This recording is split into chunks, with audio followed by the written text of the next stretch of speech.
Someone once told me my peach tree was a threat to community standards. Not because it was blocking a view or attracting pests. No, because it made the neighborhood look too rural. That's the moment I realized I wasn't just planting fruit. Apparently, I was planting rebellion. Welcome to Wellington Pines, where lawns must be uniform, shutters must be beige, and individuality is treated like a contagious disease. I didn't come here looking for a fight. I came here to grow some food, live in peace, and maybe have a neighbor or two who remembered how to smile without checking the HOA handbook first. But paradise comes with fine print, and in my case, that fine print arrived stapled to a $500 0 cents violation notice accusing me of displaying unauthorized agricultural elements. That's right, peaches. A crime against aesthetic harmony. Leave a comment below and let us know where you're watching from. If you love wild, true-feeling stories packed with twists, justice, and just the right amount of HOA chaos, don't forget to hit that subscribe button. Tomorrow's story is even more jaw-dropping, and trust me, the surprises coming next, you won't want to miss them. Now, let me back up before this starts sounding like some conspiracy theory about evil lawn police. My name's Elliot Marsh, and 6 months ago I left the city for a quieter life. After 20 years in retail, I was ready to retire from folding other people's khakis and start folding soil. I bought a modest single story in a quiet cul-de-sac where the only real action was the occasional squirrel brawl. The backyard was nothing special, a sun-beached fence, uneven patches of grass, and one lonely garden gnome that looked like he'd seen too much. But to me, it was the canvas for a dream my grandfather planted in me decades ago. Grow your own, eat your own, trust the ground more than the grocery store. So I did. What any nostalgic, middle-aged man with too much time and not enough hobbies would do. I built what I called the orchard corner. A peach tree, some herbs, tomatoes, even a little lavender because I thought it might impress a hypothetical date that may or may not ever exist. 3 months later, I'd cultivated a tiny Eden. The peach tree was sprouting. The tomatoes had attitude. Even the gnome looked more optimistic. Then came the envelope. Official letterhead, cold tone, and the kind of legal jargon that makes your left eye twitch. It read, "Violation, agricultural display in residential zone, immediate remediation required, $500 0 cents penalty." No signature, no explanation, just a bill and a threat. I stared at that letter like it had personally insulted my grandmother. I wasn't just annoyed, I was insulted. My garden wasn't some overgrown monstrosity with scarecrows and roosters. It was neat, organized, pretty even. And according to the property deed I read front to back before buying, entirely legal, but apparently legal didn't mean acceptable to the ruling class of... And wouldn't you know it, just as I finished rereading the notice for the 3rd time, my doorbell rang. Enter Veronica Blake, HOA president, queen of cul-de-sac control, and the type of person who says, per my last email in real life. Mid-40, yes, flawlessly put together, and carrying a clipboard like it was an extension of her spine. "Mr. Marsh," she said with a smile that had more Botox than warmth, "I assume you received our notice regarding your garden arrangement?" I told her, politely but firmly, that my orchard corner was well within my rights and barely visible from the street. She blinked like I'd spoken in code. "We take community aesthetics very seriously," she replied, her tone syrupy sweet with a vinegar kick. "One resident's creative landscaping can lower everyone's property values." I was tempted to ask what kind of dystopia punished peaches, but I bit my tongue. You don't argue with someone who thinks geraniums are an act of civil disobedience. When she left, I stood in my backyard staring at the tree like it had betrayed me. This wasn't some hippie farm experiment. This was my peace, my purpose, and now it was public enemy number 1. I called Clint Raleigh, my next-door neighbor and a retired Marine who's seen more conflict than Veronica's ever had in her perfectly color-matched filing cabinet. He came over with 2 beers and a face that said, "You're in for it now." Clint told me straight. Veronica's been fining folks left and right ever since she took over. Doghouses, wind chimes, even sidewalk chalk. But here's the kicker. Rumor has it, she's been cozying up with developers. Word is she's trying to make the neighborhood so pristine and sellable that she can offload parts of our shared land to some condo group. Suddenly it all clicked.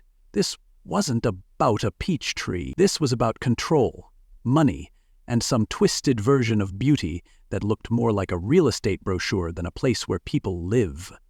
And in that moment, staring at a $500 0 cents fine and holding a warm beer, I decided something. If she wanted war over produce, I'd give her a harvest she wouldn't forget.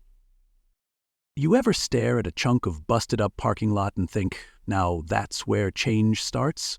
No? Well, I hadn't either.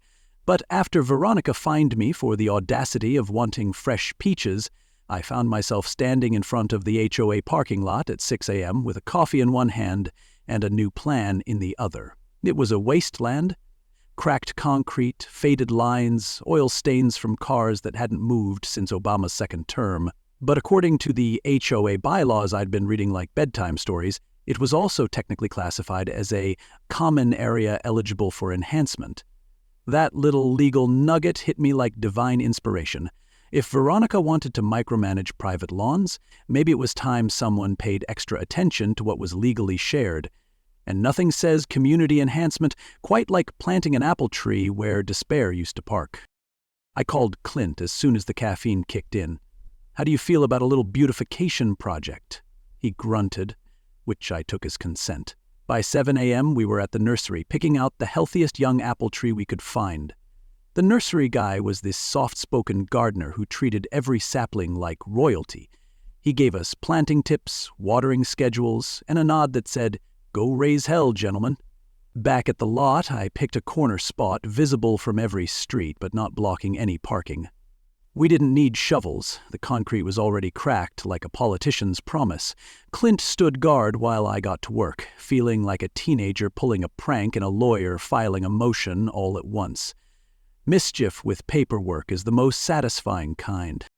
Now, I don't trust luck, so I installed a discreet camera disguised as a fake sprinkler head, just in case someone tried to accidentally run over our little revolution. That tree was more than a plant, it was proof that someone could stand up to HOA tyranny without throwing a punch. And I'll be honest, as I tamped the soil and stepped back to admire it, I felt something rare.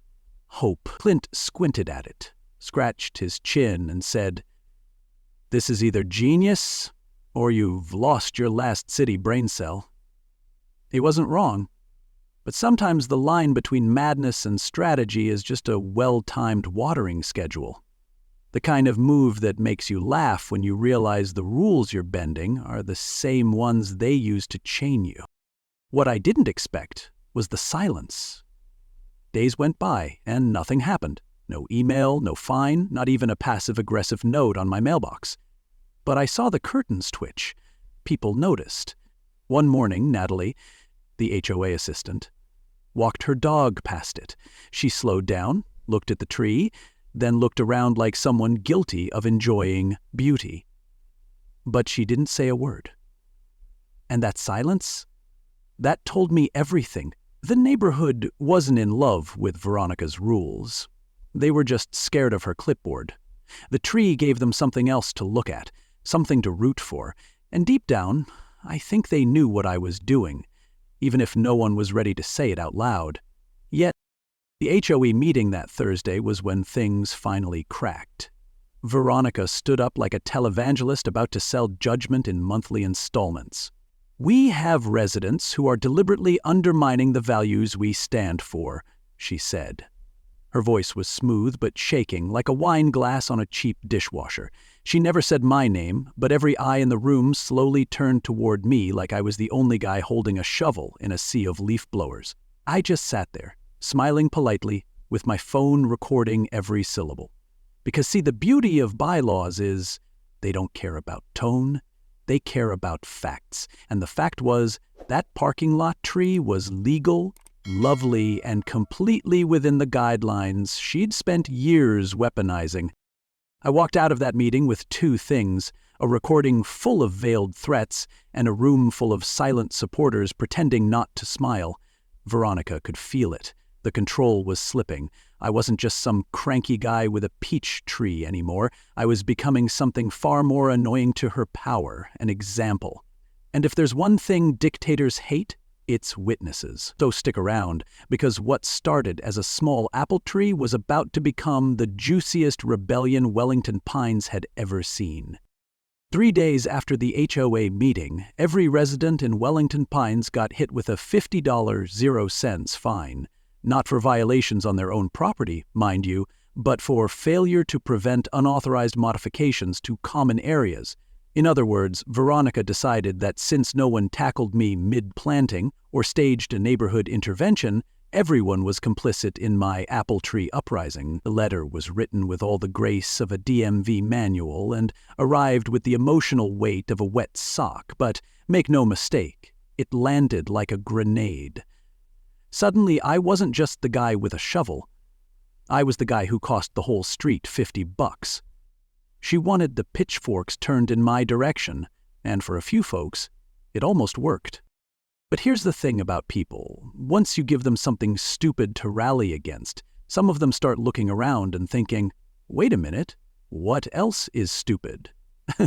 That's when I posted the video, the one from my fake sprinkler camera.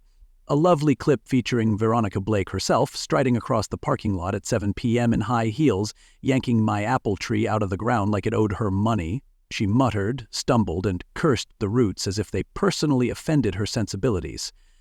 It was better than cable. I uploaded it to the neighborhood online board with the caption, "Community Enhancement Meets Executive Order." Within 2 hours, it had 73 comments and 5 requests for copies. Old-timers came out swinging. Mrs. Reynolds, who hadn't spoken publicly in 5 years, posted, "She fined me $100.00 for wind chimes. Wind chimes? Now she's destroying trees?" Others chimed in with horror stories, decorative rock violations, curtain color citations. One poor guy got fined for excessively festive mailbox ribbons. It was like watching HOA trauma therapy unfold in the comments, but not everyone was ready to revolt. The newer folks, those who'd moved in the last year, looked like deer caught between a lawnmower and a trimmer. They'd bought into the Wellington standard and were still trying to believe the system wasn't cracked. That split was real. Half the community was ready to plant an orchard. The other half was still reading their covenants like scripture. So I decided to bridge the gap. With seeds. Literal ones. I spent a weekend putting together little packets of wildflower seeds with a note, "Let's grow something better together." I tucked them into envelopes with a simple, non-threatening proposal for a community garden. A few fruit trees, some herbs, maybe raised beds if folks were interested. No preaching, no finger-pointing. Just an invitation to plant beauty instead of burying frustration. Then I walked door to door, handing them out with a smile and the same line every time. "Figured it's time we grow more than weeds and fines around here." Some people chuckled, some just nodded, but no one slammed the door. And in this neighborhood, that was basically a standing ovation. By Sunday evening, I was back in the parking lot, staring at the empty spot where the apple tree once stood. It looked sad, like the earth itself was offended. Clint walked up next to me, holding 2 beers and wearing a smirk that had seen battle. "She's losing her grip," he said without preamble. "You feel it?" I nodded. Yeah, I felt it. Not just in the sidewalk chatter or the sudden wave of neighborly eye contact, I felt it in the cracks, both literal and political. Veronica was flailing, and she didn't even know it yet. But as Clint handed me the beer, he leaned in close and set it low, like it was sacred. "This is your moment, Elliot. Don't just replant the tree. Grow the movement." And that's when I knew we weren't just planting fruit, we were planting trouble. And this time, it was going to bloom. You ever plant a pear tree with a retired Marine, a 4th grader, and 2 teenagers blasting music from a Bluetooth speaker duct taped to a wheelbarrow? I have, and let me tell you, it's the kind of beautiful chaos that makes you forget you're technically violating 17 parts of an HOA's dignity clause. After Veronica's mass fine stunt and my sprinkler cam video lit up the community board, something shifted. Folks who hadn't spoken to their neighbors in years were suddenly showing up with gloves and gardening tools, ready to reclaim the most unloved chunk of pavement this side of a DMV parking lot. What used to be a hot slab of indifference was turning into a suburban Eden. One tree, one seed, one eyebrow raise at a time. Clintz showed up with 2 saplings, 1 peach, 1 pear, balanced in the back of his pickup like sacred cargo. The peach tree was for Anna and her daughter. The pear tree, he said, was for future pie negotiations. Meanwhile, the neighborhood teens, who'd previously only been seen hiding behind hoodies and earbuds, suddenly discovered the primal thrill of shoveling dirt. They started building raised beds like it was an Olympic event. Someone spray-painted "Welcome to the People's Parking Lot" on a cracked planter. I considered painting over it, then didn't. We weren't just planting food. We were planting ownership, and people who'd spent years just paying dues now had calluses on their hands and smiles they didn't have to fake. Veronica must have felt it too. The next emergency HOA meeting was packed. She came in with her usual flair, binder under arm, lips pursed like she'd tasted vinegar in her iced tea. But this time, she brought in a so-called land use consultant to deliver the kill shot. The poor guy, early 30s, blazer too big, clearly not briefed, stood there flipping through charts and stats until he accidentally said the quiet part out loud. Actually, small-scale green spaces like community gardens can increase property values by up to 8% in suburban zones. The room went so quiet you could hear Clint's eyebrows rising. Veronica looked like she'd swallowed her own PowerPoint. You can't walk back an 8% increase when the room is full of folks who just spent 2 weekends hauling compost. When the board voted, the results weren't even close. A 30-day trial for the garden project with maintenance guidelines and rotating volunteers. Veronica was the only no, and when the vote passed, she didn't stand, she didn't protest. She just stared at the back wall like it owed her an apology. After the meeting, I caught Natalie Ross, the HOA assistant, smirking as she packed up sign-in sheets. She leaned in, voice low. "Nice trees. Just so you know, you're not just planting fruit out there." I blinked. "You're threatening her entire side hustle," she whispered, then walked away like she hadn't just dropped a grenade in a daisy field. I stood there with that sentence echoing in my head, like a warning wrapped in compliment. Thing is, I hadn't planned on any of this. I wasn't trying to lead a neighborhood rebellion. I just wanted some fresh produce and a quiet life. But sometimes, life hands you a trowel, a cracked parking lot, and a HOA president with too much power and not enough sense. And when that happens, you either plant the tree or you let someone else pave over your piece. I chose to plant. What I didn't know, what I couldn't know, was that we weren't just digging into soil, we were digging into something much deeper, and we were about to hit roots Veronica never wanted exposed. Stay with me. The dirt's about to get political. I used to think sabotage was loud. Spray paint, broken windows, maybe a dramatic HOA ambush with pitchforks and matching polo shirts. But in Wellington Pines, sabotage comes in whispers and polite smiles, like a knife wrapped in a monogrammed napkin. It started slowly. Conversations that used to last 10 minutes now ended in 10 seconds. People who waved at me last week suddenly discovered the urgent need to inspect their mail. I'd smile, they'd shuffle. I knew something was off the day Anna Willis, who once brought muffins to our planting day, pretended she didn't see me as she walked by, her daughter tugging at her hand like she wanted to say hi. That silence wasn't just awkward. It was intentional, and nothing spreads faster than suspicion in a zip-coded battlefield like ours. Then came the water, or more accurately, the lack of it. One morning I walked out to check the garden beds and saw every leaf drooping like it had given up on life. The irrigation system, something we'd carefully mapped out with HOA diagrams and city water permits, was bone dry. At first I thought maybe a routine shutoff. Happens. But when I lifted the valve box, I found it zip-tied shut and filled with gravel, not just a prank. This was the HOA version of arson. Neat, quiet, and plausibly deniable.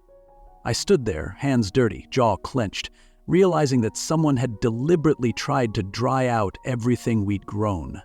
And what got me wasn't just the act.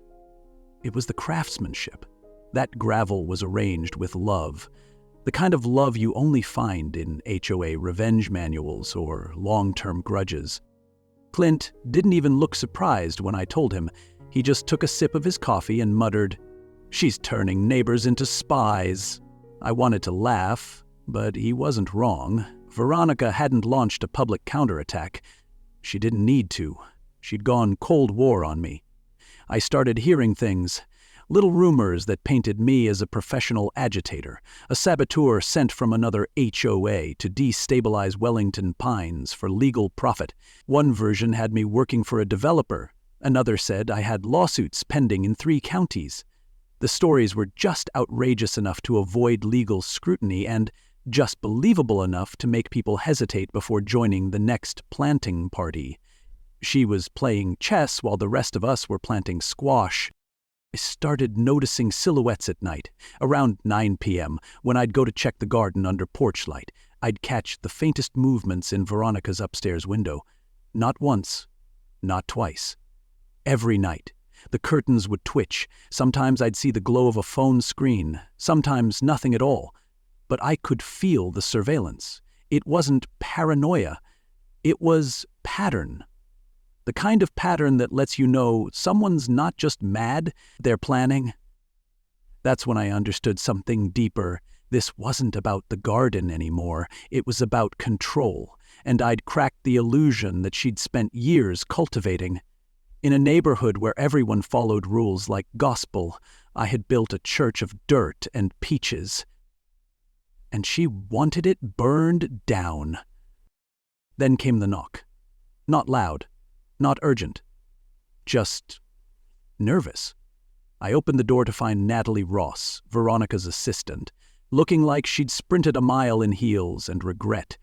She glanced over her shoulder before stepping inside and whispering, "You need to know what's really going on." Her voice shook. Her eyes darted like someone who'd finally decided the secret wasn't worth the silence. And what she said next landed heavier than any rumor or fine I'd gotten so far. "She's been selling pieces of this neighborhood for years," Natalie said. "Playgrounds, lots near the pond, even part of the green belt. She hides it under maintenance reallocations and land use revisions. It's all been about making this place look so polished, so desirable, that her development buddies can flip it for profit." I didn't even know what to say. Suddenly the fines, the landscaping hysteria, the obsession with control, it all snapped into place like a trap door under my feet. And just like that, the game changed again. We weren't just fighting over trees or gardens. We were fighting over the soul of the neighborhood, and the clock was ticking. Because if Natalie was right, Veronica wasn't just trying to kill the garden, she was trying to sell the ground right out from under it. Stay close. This next part? It's where things start to rot, or finally take root. If you found this story helpful, or it reminded you of someone facing the same kind of HOA drama, send it to a friend. You never know who might need a little inspiration, or a legal loophole involving a fruit tree. Sharing stories like this is how we grow stronger communities. One neighbor, one laugh, one lesson at a time. And hey, leave a comment and let me know what you think of this story. I read every one. There comes a point in every fight when the shovels stop digging and the stories start flying. And that's when the real roots take hold. After Natalie dropped the bomb about Veronica's secret land deals, I knew it wasn't enough to just outsmart her anymore. I had to outshine her. So I turned to the one thing HOAs fear even more than untrimmed hedges: public attention. I started posting photos of the garden every day. Anna's daughter holding up a tiny tomato like it was gold, Clint teaching kids how to mulch like Marines teach formations, and even Mrs. Reynolds pulling weeds in a sun hat that said, "Retired, not expired." Every photo, every caption, every laugh, it became proof that something good was growing right under the nose of control. At first, the posts were just for us. a little digital scrapbook for our rebellion in bloom. But the algorithm had other plans. Gardening groups started sharing them. Then a sustainable living forum picked it up. Pretty soon I had messages from people in other neighborhoods. "How'd you start this? Can we try this too?" One lady from 3 states over said, "I showed your post to my HOA." They backed off real quick. That's when I realized something wild. Our little parking lot orchard had gone from protest to platform. You can bulldoze a bed of basil, but it's a lot harder to stop a story once it starts to spread. Veronica knew it too. She couldn't rip out the garden again, not when it was being shared, celebrated, and slowly becoming the face of what a neighborhood could be without fear. The HOA newsletter even tried to spin it. Local beautification in progress. The same woman who fined me for unsanctioned soil use was now pretending she planted it herself. I should have been mad, but honestly, it was hilarious, like watching a cat take credit for a mouse another cat dragged in. Clint put it best, leaned over the raised bed one morning, handed me a fresh tomato, and said, "You realize these little red suckers started a movement, right?" I laughed, but the look in his eyes? That was pride, and maybe a little disbelief. But movements are fragile things, and power, when threatened, doesn't go quietly.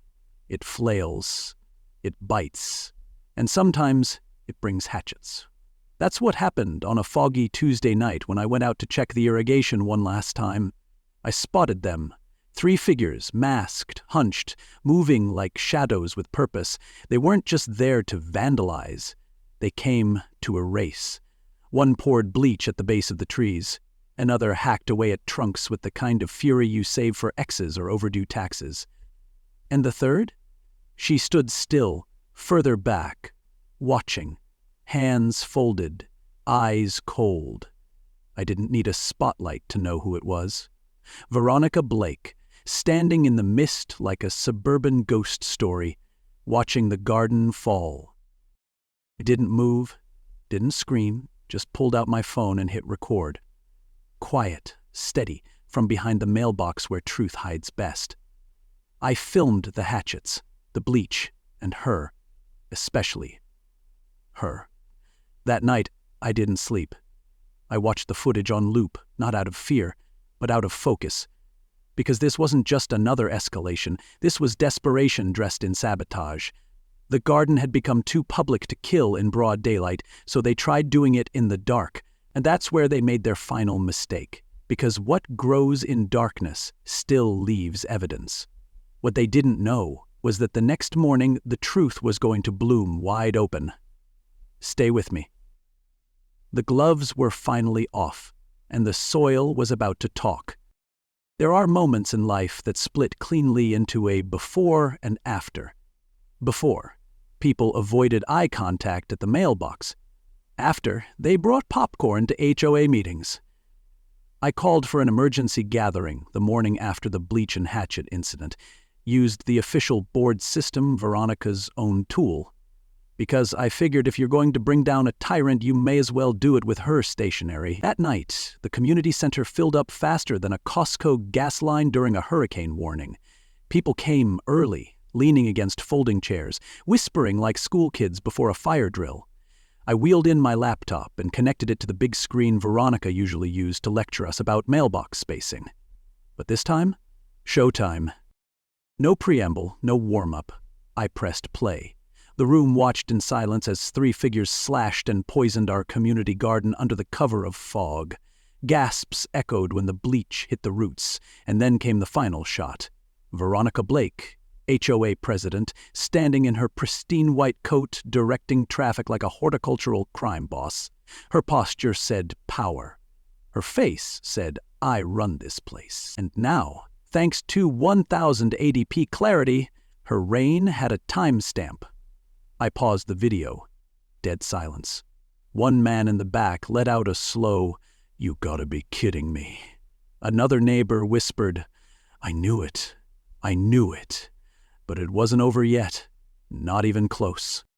That's when Clint stood up, slow and steady like a sheriff in an old western. "Folks," he said, flipping open a binder, "I've been keeping records, 2 years' worth of violation notices and fines." He projected a spreadsheet on the screen.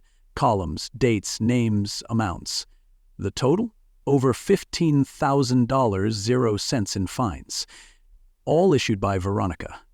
But here's the kicker. Nearly all the fines targeted long-term residents, people who questioned her, people who weren't trying to resell their homes anytime soon. Meanwhile, new residents with clear violations, magically untouched.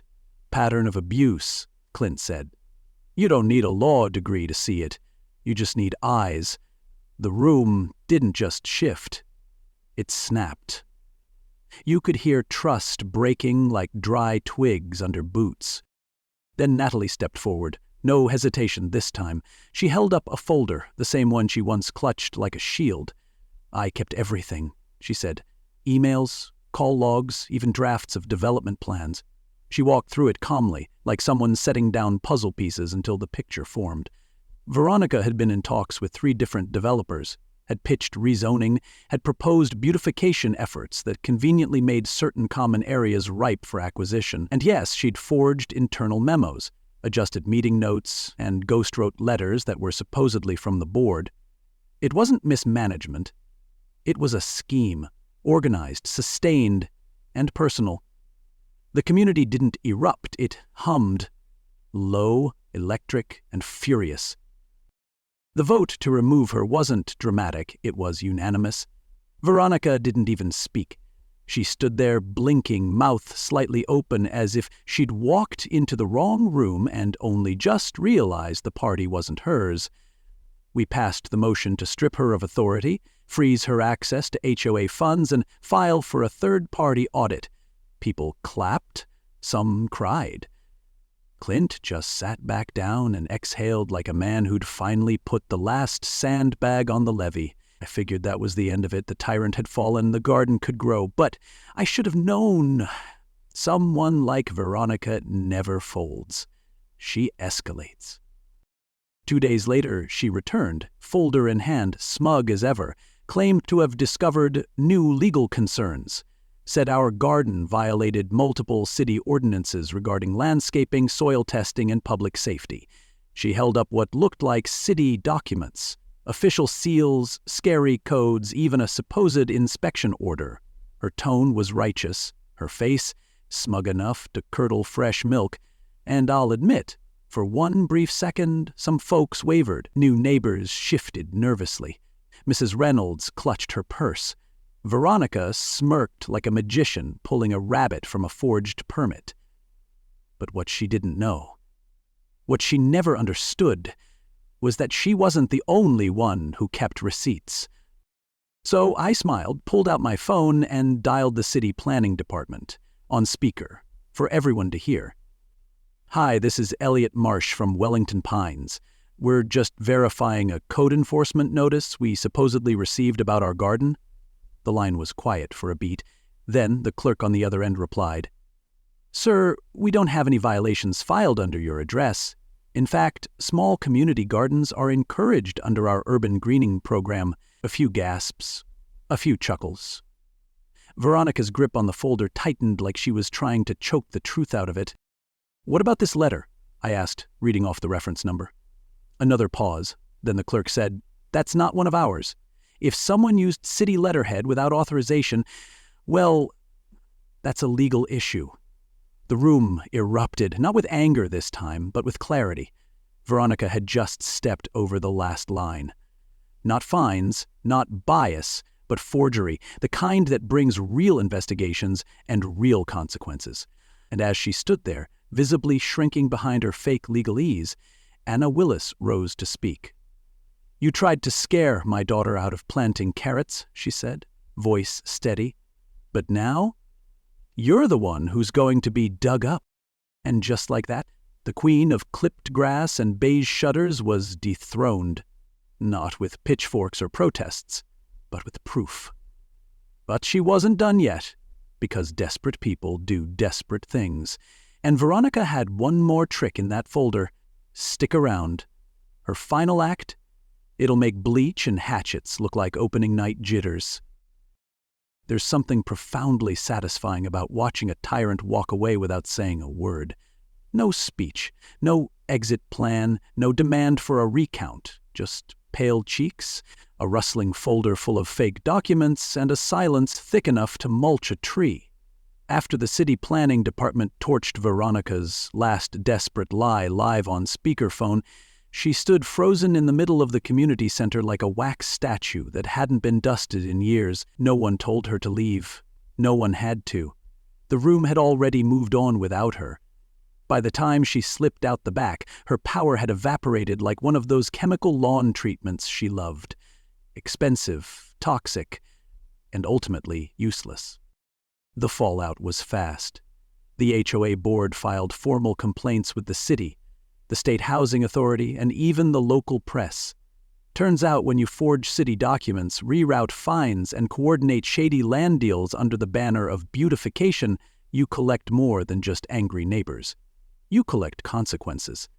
Veronica was fined, stripped of all voting rights, and required to return over $9,000, 0 cents, in improperly collected violation fees. Her house was quietly sold within the month, allegedly under some kind of non-disclosure agreement that smelled more like retreat than resolution. Last I heard, she moved 3 counties away into a neighborhood with no HOA.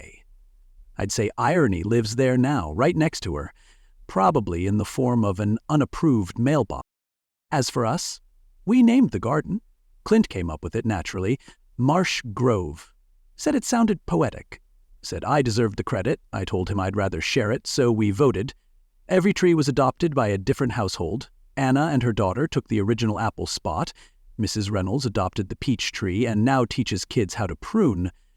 The teenagers claimed the raised beds and started a little side business selling herbs at the weekend market. They even made a group chat called Weed Warriors, which honestly might be the most productive thing to come out of suburbia since Costco samples.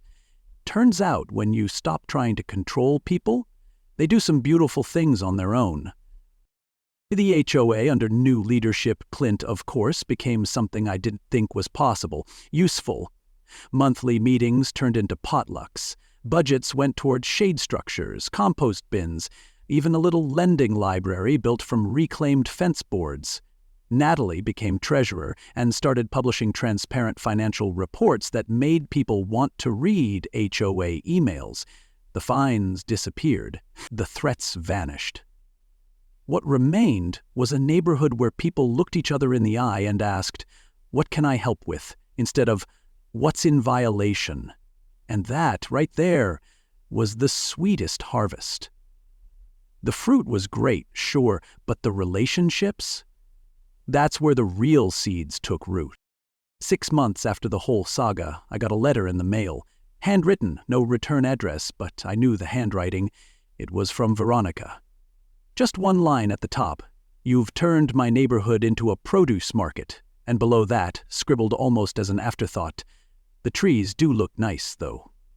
I laughed so hard I nearly dropped the envelope in the compost.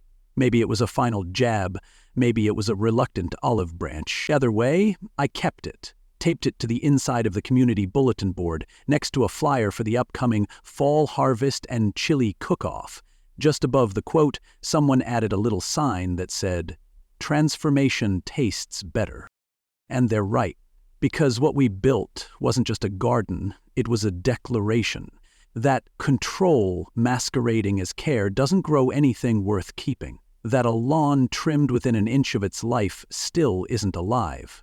That maybe the real HOA, heart of the area, if you want to get corny, starts when neighbors stop being afraid of each other and start planting roots that actually touch. So if you ever find yourself staring down a fine over a fruit tree or a ruler on your grass, remember this: rules don't build community.